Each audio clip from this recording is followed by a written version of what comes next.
Alors bien, chers amis, nous sommes réunis en ce jour pour une fête importante de notre famille Domini, ce jour de l'alliance éternelle d'un de ses membres, aujourd'hui frère Aloïs.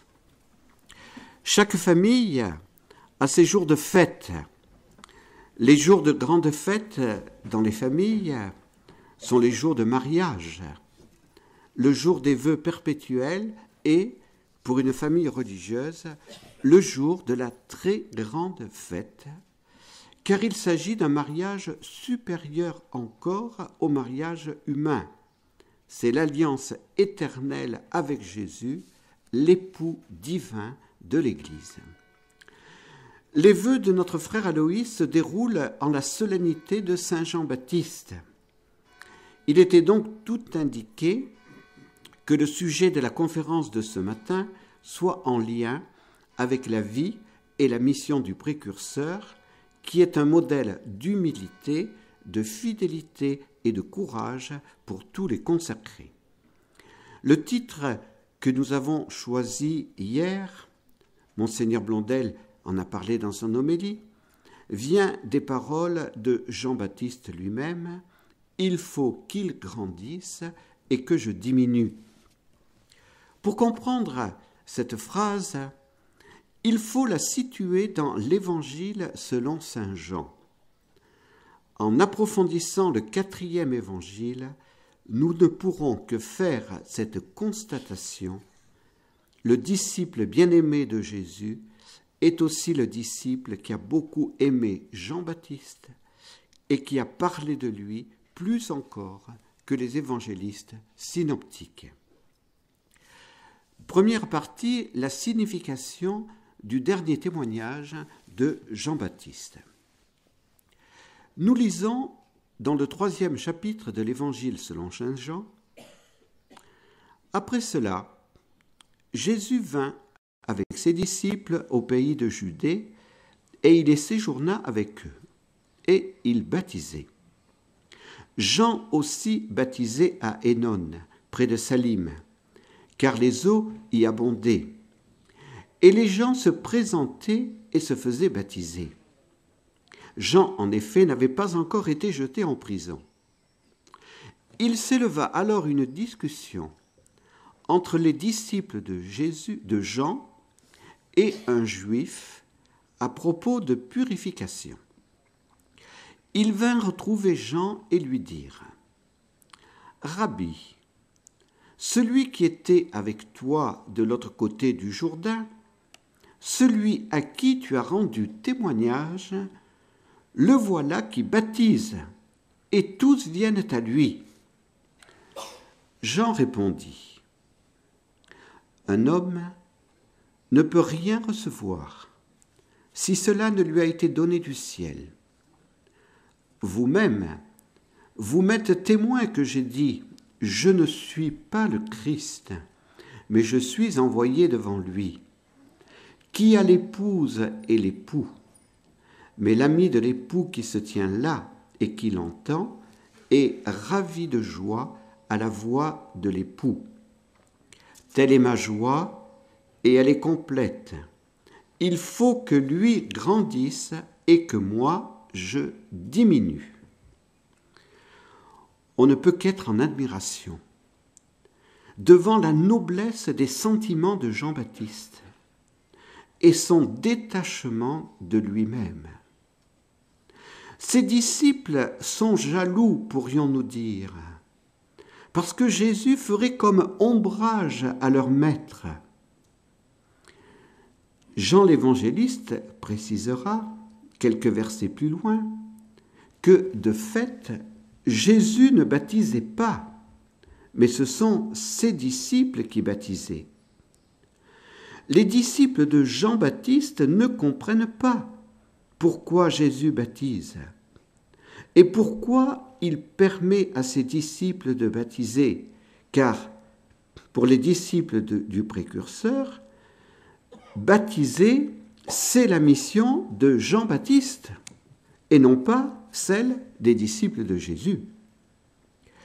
Les disciples de Jean-Baptiste voient en outre d'un très mauvais œil le succès grandissant de Jésus. Tous viennent à lui, nous dit l'évangéliste Saint Jean. Jean-Baptiste n'a pas d'ambition humaine. Son seul désir est d'accomplir la volonté de Dieu. Sa réponse à ses disciples est admirable. Il leur rappelle ce qu'il leur a déjà dit. « Je ne suis pas le Christ. » Mais était-il nécessaire que Jean-Baptiste dise cela à ses disciples ? « Je ne suis pas le Christ. » Oui, bien sûr, cela était nécessaire. Saint Matthieu et Saint Marc ont donné ce témoignage. Tout le pays de Judée venait auprès de Jean-Baptiste et tous ceux de Jérusalem pour se faire baptiser dans le Jourdain. La renommée du précurseur était très grande à Jérusalem et dans la Judée. Jean-Baptiste avait donc une grande réputation de sainteté de vie et ses prédications étaient énergiques, dignes des plus grands prophètes.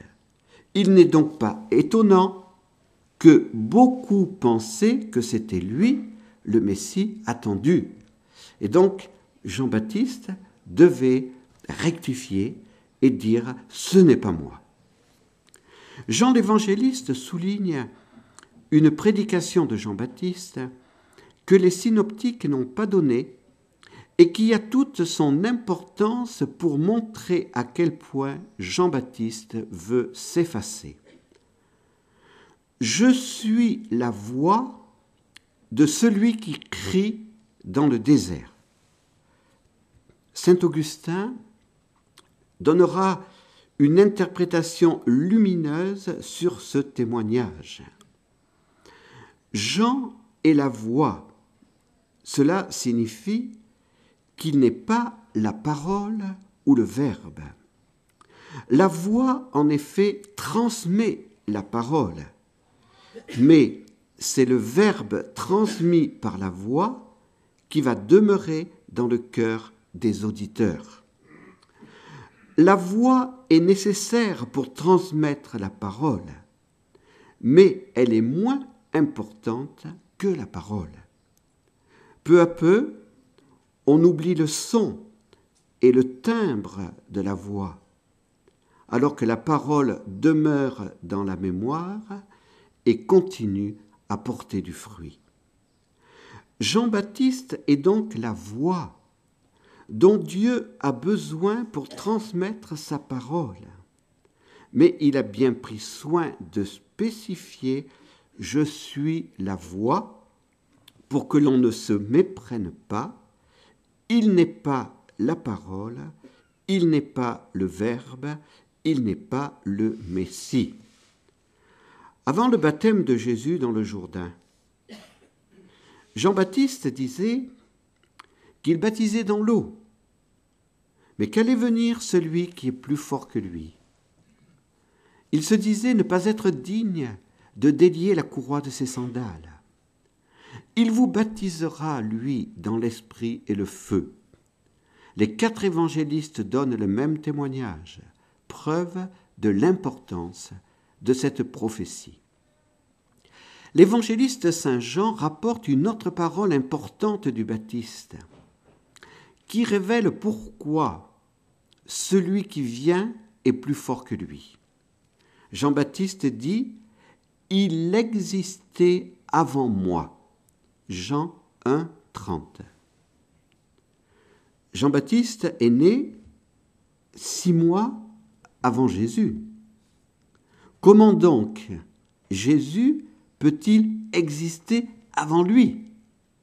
C'est clair, Jean-Baptiste veut parler d'une autre existence que l'existence humaine. Il veut donc parler de l'existence divine de Jésus. Les 4 évangélistes témoignent du baptême de Jésus. Jean-Baptiste dit avoir eu la preuve que Jésus était bien celui qui baptise dans l'Esprit. Et il le dit dans l'Évangile selon saint Jean au chapitre 2, dans les versets 32 à 34. J'ai vu l'Esprit Saint descendre et demeurer sur lui, et je rends témoignage, il est le Fils de Dieu. Et Jean-Baptiste dit aussi à ses disciples, en voyant Jésus venir près de lui, « Voici l'agneau de Dieu qui ôte le péché du monde. » Comment celui qui connaissait le plan de Dieu aurait-il donc pu être jaloux que tous les gens de la Judée viennent à Jésus? Jean-Baptiste a été envoyé par Dieu devant lui. Il est l'ami de l'époux, qu'est Jésus. Il est dans la joie en entendant la voix de l'époux, et sa joie est parfaite. Il ne peut donc qu'encourager ses disciples à suivre Jésus, car il comprend que sa mission de précurseur touche à sa fin, puisque celui qui l'annonçait et pour qui il avait préparé les voies et les cœurs par ses prédications et son baptême de pénitence était là. À présent, ce n'est plus la voix d'un prophète par laquelle Dieu va parler, mais c'est lui, Dieu, qui parle par Jésus. Comprenons-nous à présent ce que Jean-Baptiste voulait signifier en disant « Il faut qu'il grandisse et que moi, je diminue ». La liturgie de l'Église nous aide à mieux comprendre également cela. Je le rappellerai tout à l'heure dans l'homélie de la messe. La solennité de Jean-Baptiste se déroule au moment du solstice d'été. La nuit de la Saint-Jean est la nuit la plus courte, et donc c'est le jour aujourd'hui le plus long. Les jours vont ensuite commencer à raccourcir jusqu'au 24 décembre, où la nuit sera la plus longue. La naissance de Jésus se célébrera au cours du solstice d'hiver. Ainsi, à partir de ce 24 juin, la liturgie souligne la vérité de la phrase évangélique « Jean-Baptiste diminue afin que Jésus grandisse ». La suite du chapitre 3 de saint Jean est considérée par beaucoup d'exégètes comme une réflexion personnelle de l'évangéliste saint Jean. Pourtant, rien dans le texte ne prouve cette affirmation. Nous pouvons donc bien penser que c'est toujours Jean-Baptiste qui parle, et j'en ai la conviction. Après ce que nous venons de dire, nous ne sommes pas étonnés que le précurseur ait pu être éclairé par le Saint-Esprit pour préparer les cœurs à accueillir Jésus. Je vous lis donc les versets 31 à 36 du chapitre 3 de saint Jean, qui sont très importants et qui viennent de Jean-Baptiste. « Celui qui vient d'en haut est au-dessus de tous. Celui qui est de la terre est terrestre et parle en terrestre. Celui qui vient du ciel témoigne de ce qu'il a vu et entendu, et son témoignage, nul ne l'accueille. Qui accueille son témoignage certifie que Dieu est véridique. En effet, celui que Dieu a envoyé prononce les paroles de Dieu, car il donne l'Esprit sans mesure. Le Père aime le Fils et a tout remis dans sa main. Qui croit au Fils a la vie éternelle. Qui refuse de croire au Fils ne verra pas la vie, mais la colère de Dieu demeure sur lui. Jean-Baptiste est vraiment le modèle parfait des prêtres, des diacres, des prophètes et et de tous les consacrés. Leur seule joie devrait être de donner Jésus aux hommes, de donner celui qui vient du ciel et qui révèle le vrai visage de Dieu et qui est le seul à pouvoir donner la vie éternelle. Deuxième petit développement, l'éducation à l'image des cœurs de Jésus et de Marie. Nous vous avons souvent parlé du charisme propre de notre famille missionnaire, l'éducation des cœurs à la ressemblance des cœurs de Jésus et de Marie. Cette éducation est profondément ancrée dans la révélation.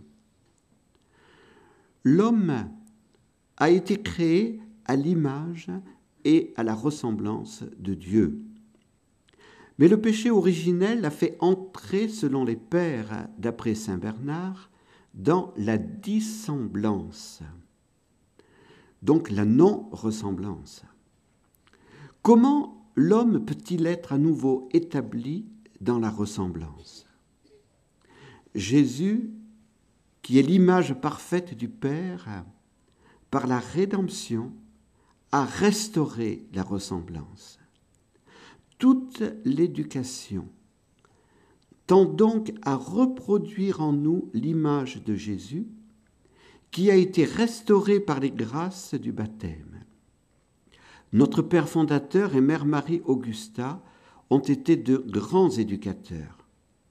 Ils ont été inspirés par le cœur de Jésus pour la fondation de notre famille missionnaire et ils ont bien compris l'importance de l'éducation des cœurs à l'image des cœurs de Jésus et de Marie. C'est ainsi et ainsi seulement que Jésus grandira en nous. L'éducation est un divin métier, disait mère Marie Augusta.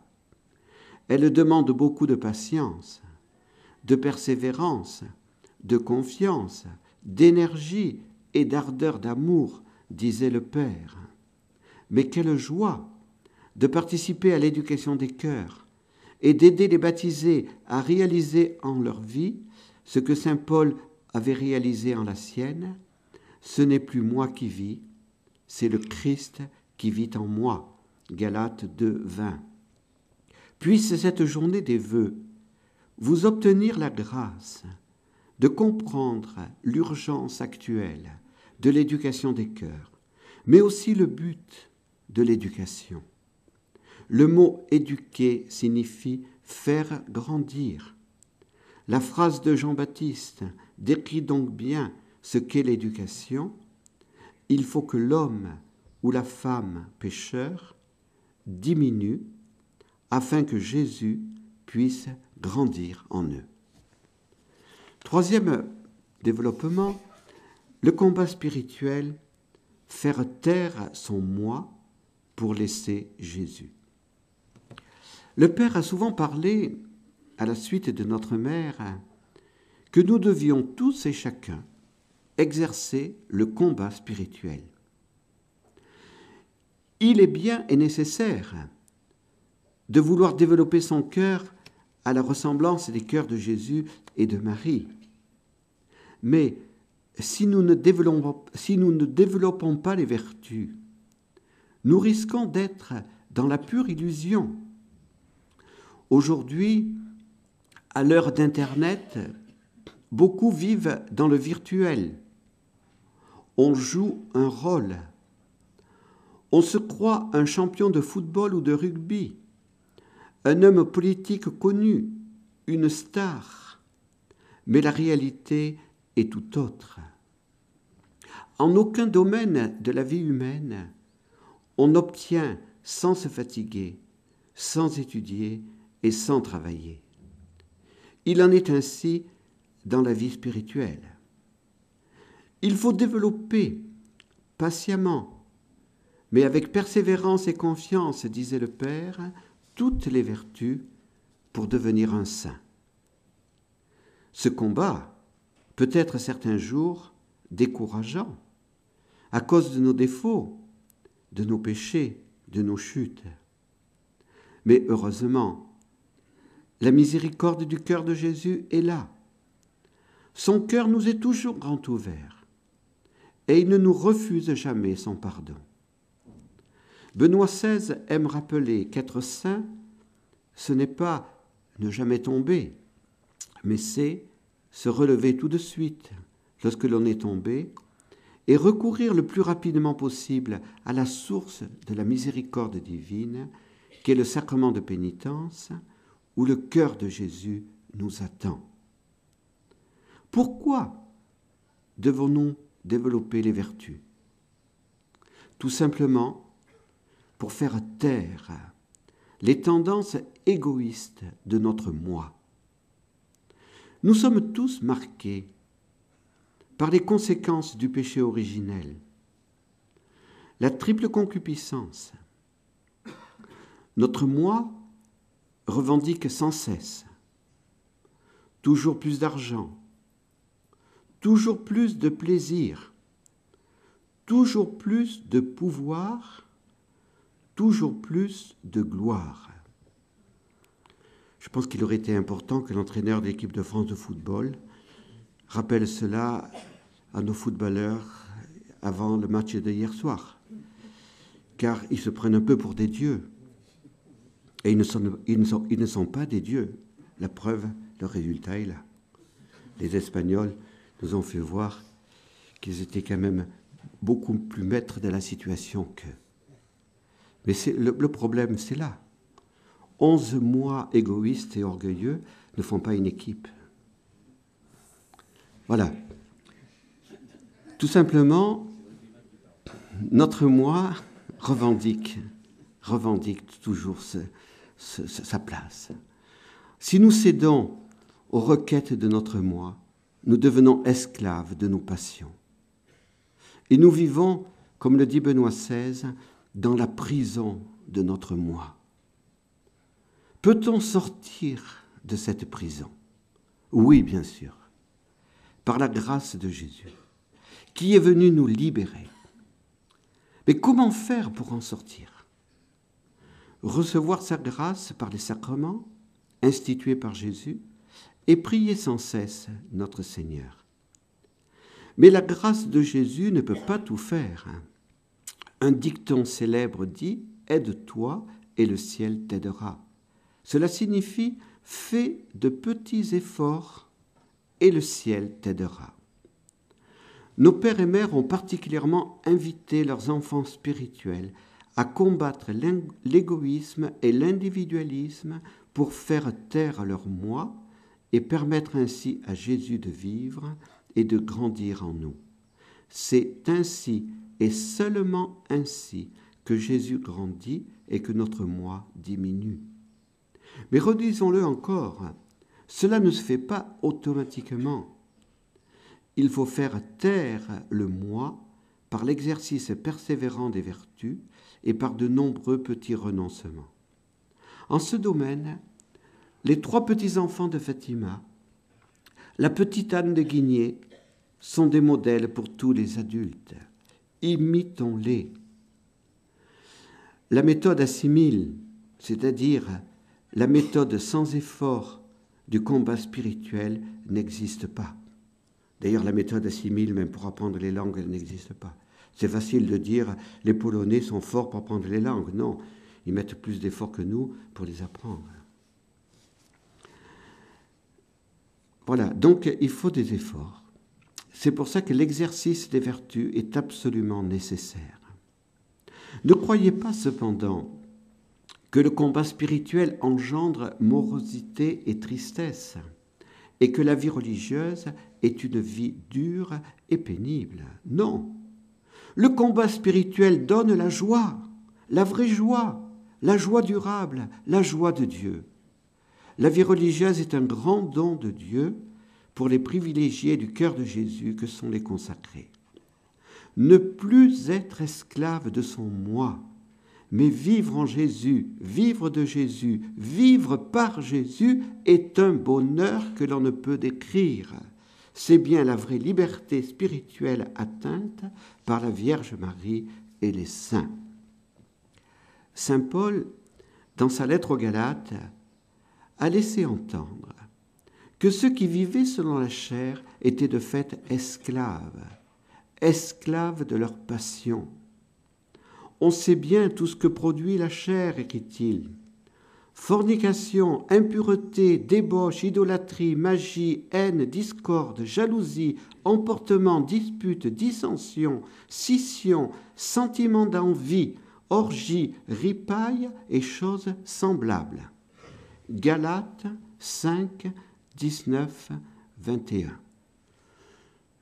Ce que dit saint Paul peut être un élément de discernement pour ce que nous sommes en train de vivre en France depuis quelques semaines. Je ferme la parenthèse. Laisser libre cours aux tendances de la chair n'apporte vraiment pas la joie de Dieu, mais la tristesse.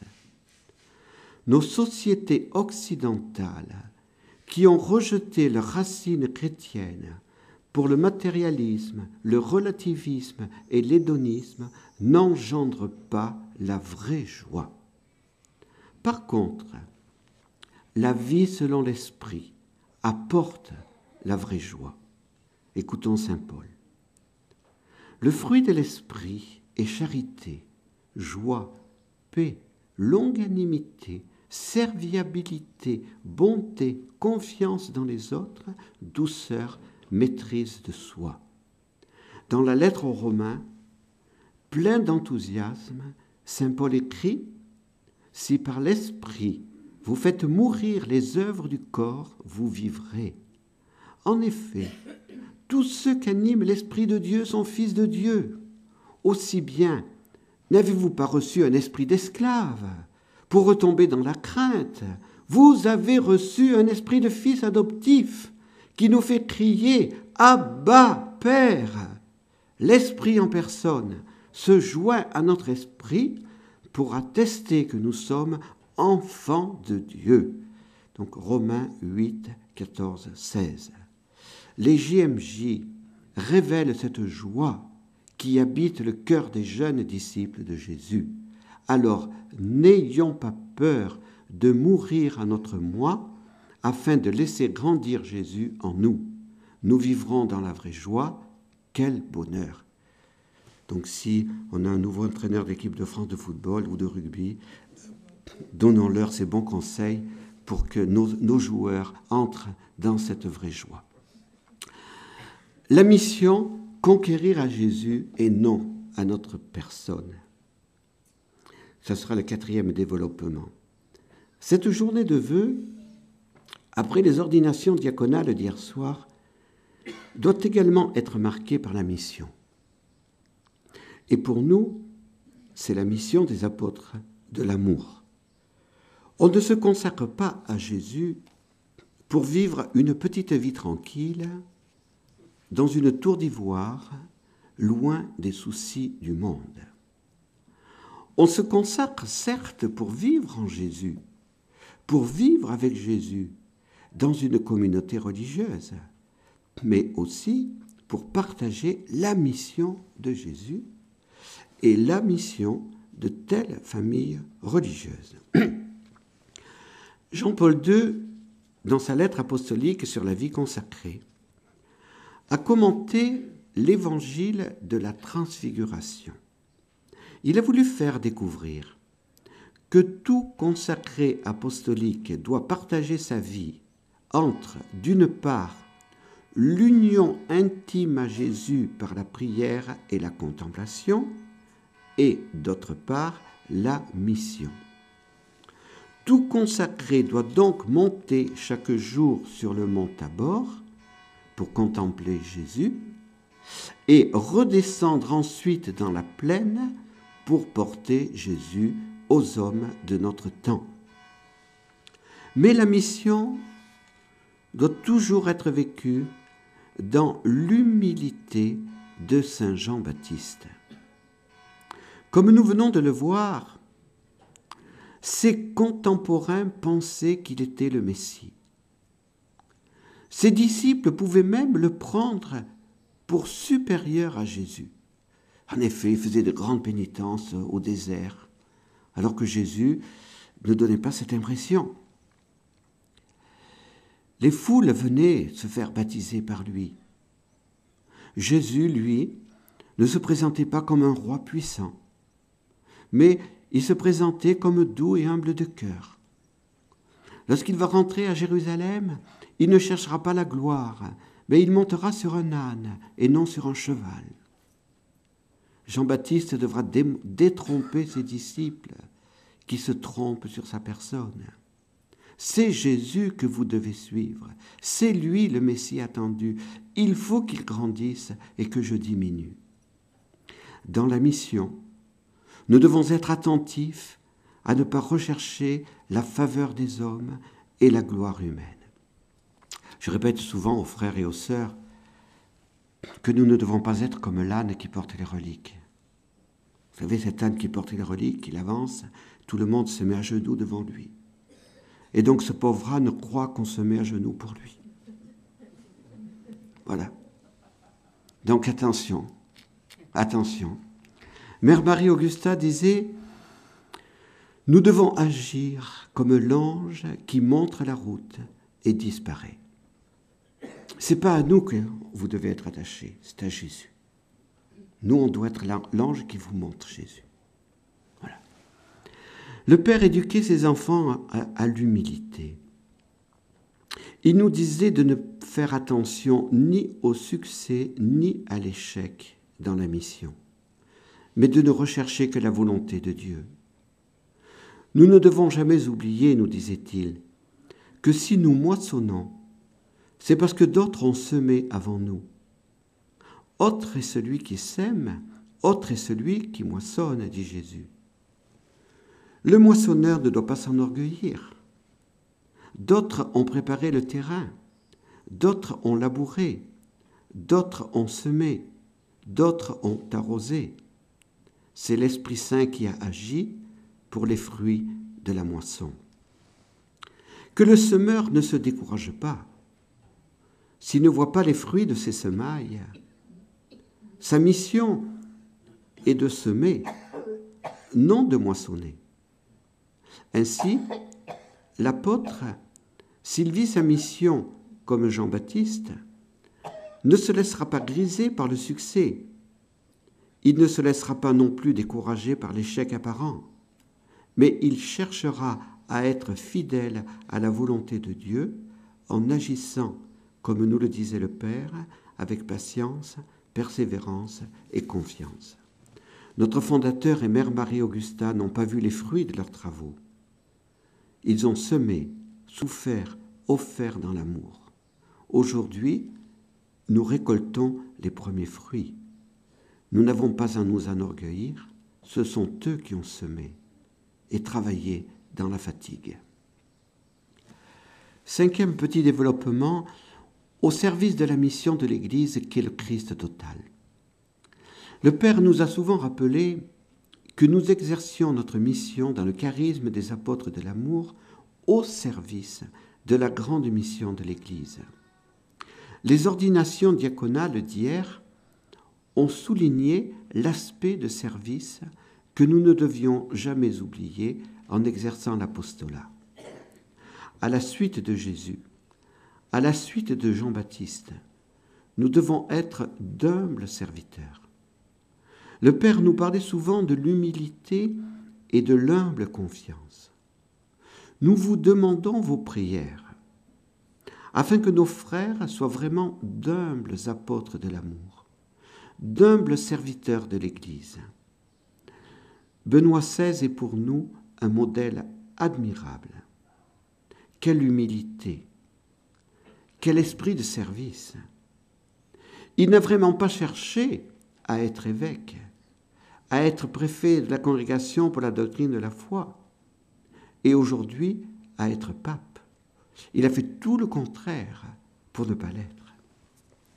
Il a obéi humblement à Dieu et il sert l'Église en tant que vrai serviteur des serviteurs. Il a rappelé à ses collaborateurs, les membres de la curie, qu'ils ne devaient jamais, on peut dire, chercher le carriérisme. Pour être d'humbles serviteurs, Il est donc important de se consacrer au cœur immaculé de Marie, que nous vénérons ici sous ce titre de Notre-Dame des Neiges. Le service que nous devons rendre à l'Église est celui de l'unité dans la vérité et l'amour. Le Père a choisi comme devise « Ut sint unum », qu'il soit un. Pour tendre à cette unité, il faut, c'est évident, une grâce de Jésus. Il est donc absolument nécessaire que tous les membres s'efforcent de diminuer pour laisser grandir Jésus en eux. Nous devons nous aider les uns les autres dans ce but, et c'est ainsi et seulement ainsi que nous servirons vraiment l'Église et que l'Église accomplira sa mission. Il faut que Jésus grandisse et que je diminue. La nécessité absolue du sacrement de l'Eucharistie, c'est le 6e petit développement. Notre journée de vœux coïncide aujourd'hui avec la journée de pèlerinage en l'honneur du Sacré-Cœur, au cours de laquelle nous faisons la procession du Saint-Sacrement. La Fête-Dieu cette année se déroulait le dimanche 10 juin, mais à cause des élections, nous l'avons reportée de 15 jours. Le Père nous invitait à chanter de tout notre cœur au cours de cette procession en l'honneur du Saint-Sacrement. En la procession de cette année, nous penserons plus particulièrement à ce que Jean-Baptiste disait à ses disciples. « Voici l'agneau de Dieu. Il vient, celui qui est plus fort que moi, et qui vous baptisera dans l'Esprit Saint et le feu. » Oui, pensons au mystère ineffable qu'est l'Eucharistie. C'est bien Jésus qui est présent réellement et substantiellement dans cette hostie que nous allons adorer, qui est présent avec son corps, son sang, son âme et sa divinité. Nos pères et mères nous ont éduqués à ce que Jésus soit vraiment le roi dans chacune de nos maisons et que le moment le plus important de nos journées soit la messe, source et sommet de nos activités. Mais la messe ne porte vraiment des fruits que si elle est préparée et suivie par la prière et l'action de grâce. Au cours de la dernière Fête-Dieu à Rome, au cours de la messe du Corpus Domini, comme on l'appelle à Rome, Benoît XVI a rappelé l'importance de l'adoration eucharistique.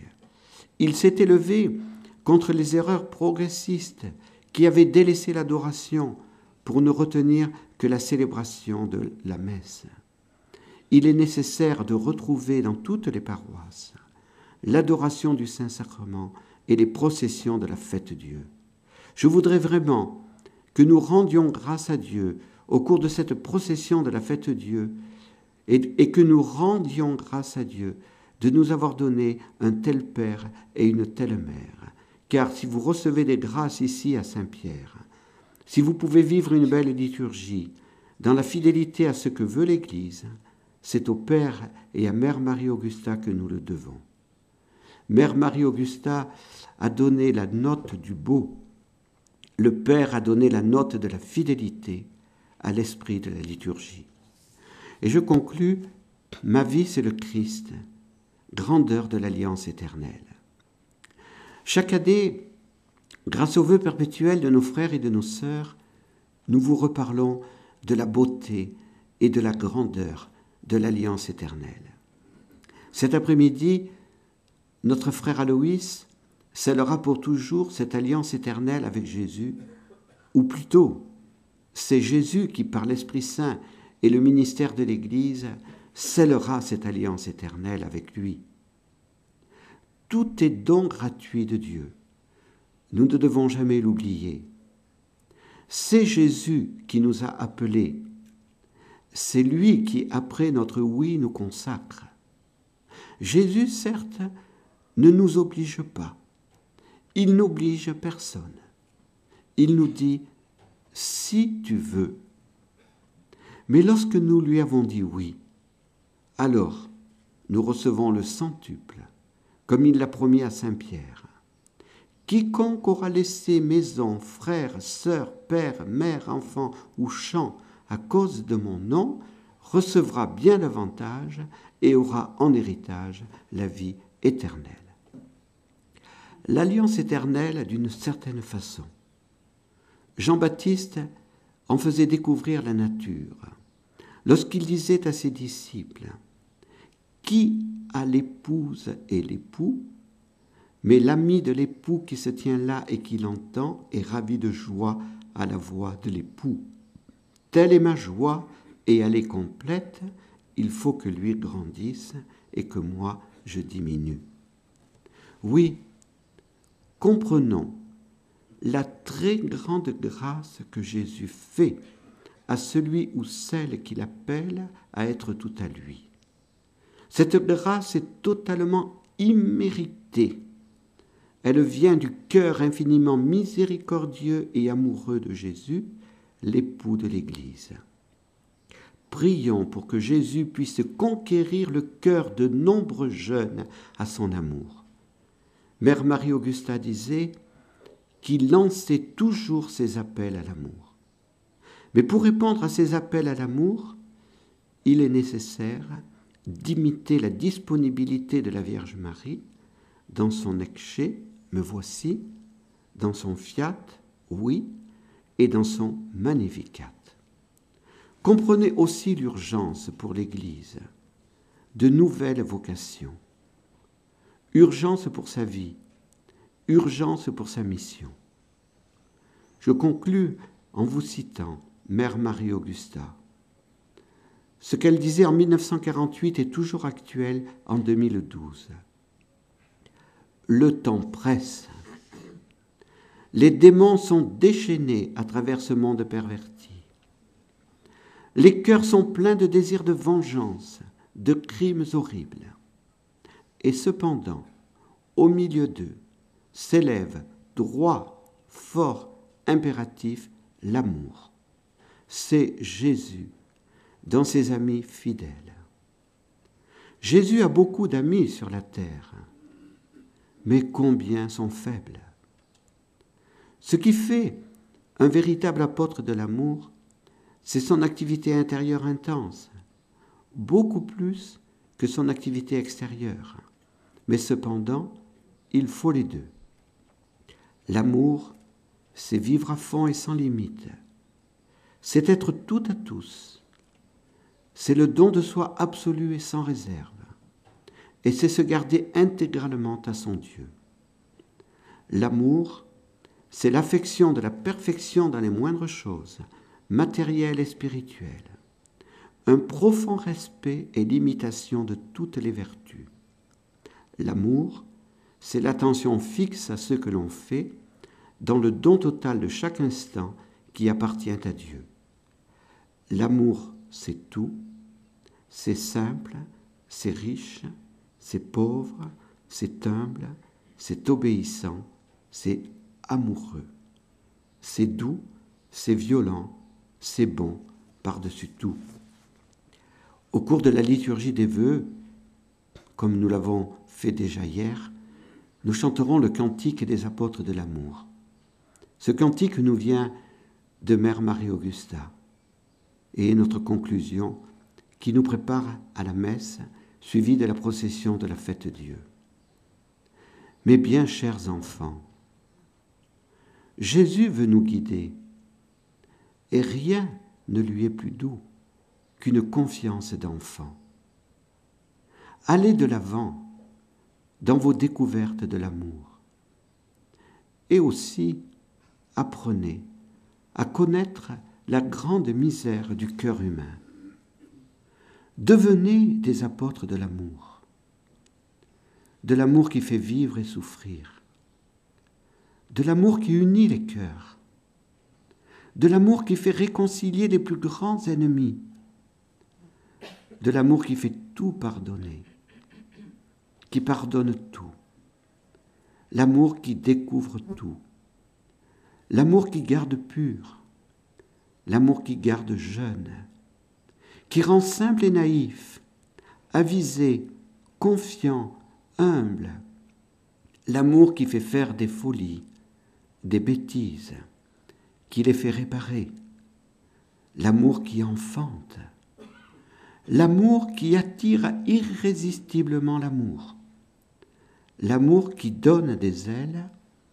L'amour fleur de beauté incomparable au suave parfum. L'amour, source de joie et de douleur.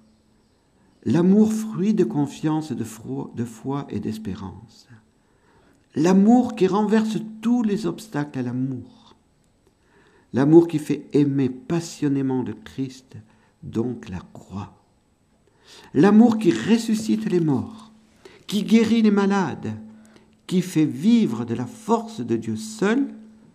L'amour qui vous rendra fous, mes enfants bien-aimés, fous de Jésus et de sa croix. Pour que l'amour triomphe en nous, il est nécessaire que Jésus grandisse et que nous diminuions.